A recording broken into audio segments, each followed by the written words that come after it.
난소 기능이 저하되었다는 것은 난소가 많이 노화되었다는 것을 의미합니다. 전조 증상일 수 있기 때문에 혈액 검사를 통해서 FSH나 AMH 등이 정상적인 범주에 있지는 않은지 확인해 보는 것도 좋습니다.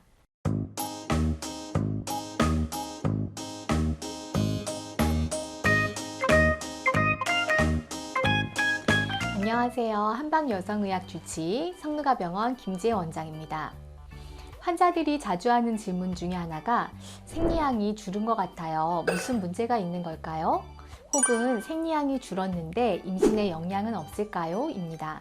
생리량이라는 게 남이 하는 생리량을 우리가 알 수 없잖아요. 그래서 비교 대상이 나의 이전 생리량인 경우가 많습니다. 전보다 확실히 줄은 것 같다거나 전보다 짧게 했다고 느끼는 거예요. 정상적인 생리량은 30에서 80ml입니다. 작은 야쿠르트병 한 병이 65ml니까 그것보다 반 정도이거나 그것보다 좀 더 많은 정도입니다. 그런데 생리혈은 약간의 점성도 섞여 있기 때문에 생리대를 착용하는 경우 느낌상으로는 그보다 양이 훨씬 더 많죠.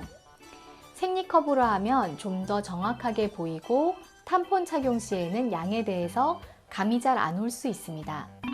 생리량은 나이가 들수록 약간씩 줄어드는 양상을 보입니다.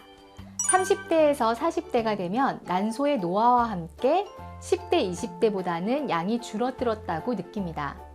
그래서 10대에서 20대까지는 패드에 넘쳐서 새기도 했는데 30대, 40대가 되고 나면 그런 일이 많이 일어나지 않는 거예요. 만약에 나이가 들수록 생리량이 많아진다거나 갑작스럽게 생리량이 많아져서 패드에 넘치도록 생리를 했다면 산부인과에 가서 검사를 받아보시는 것이 좋습니다. 생리량 감소는 나이 외에도 다른 여러 원인들이 있는데요. 생리량이 갑자기 이전보다 확연히 줄었을 때 우리가 먹는 양을 많이 줄이거나 균형 있게 식사를 하지 않은 것도 원인이 됩니다.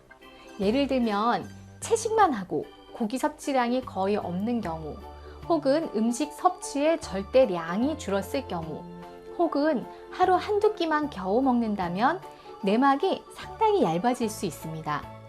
먹는 것보다 활동량이 지나치게 많을 때에도 똑같습니다. 그럴 때에는 생리량이 줄어들거나 찔끔찔끔 나오다 말거나 심하면 아예 생리를 건너뛰기도 합니다.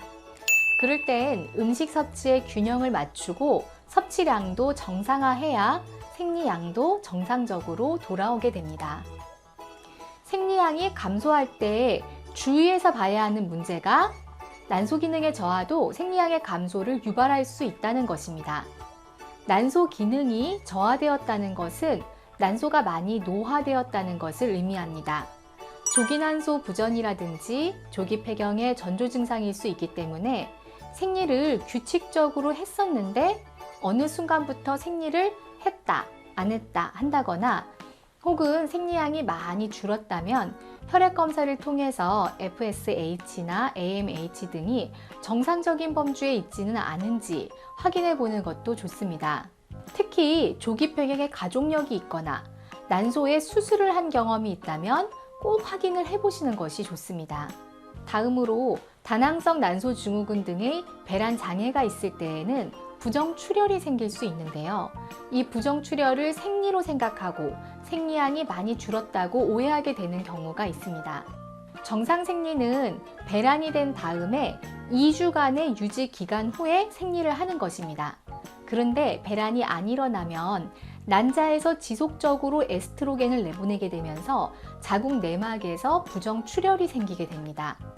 다낭성 난소 증후군이 아니더라도 과도한 스트레스, 피로와 불면 등으로 인한 배란 장애가 일시적으로 생겼을 때에도 같은 원리로 부정출혈이 생길 수 있습니다.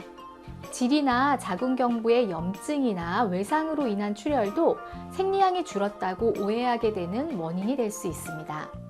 임신을 준비하고 있는 경우에는 생리량이 줄어들면 신경이 쓰이시죠.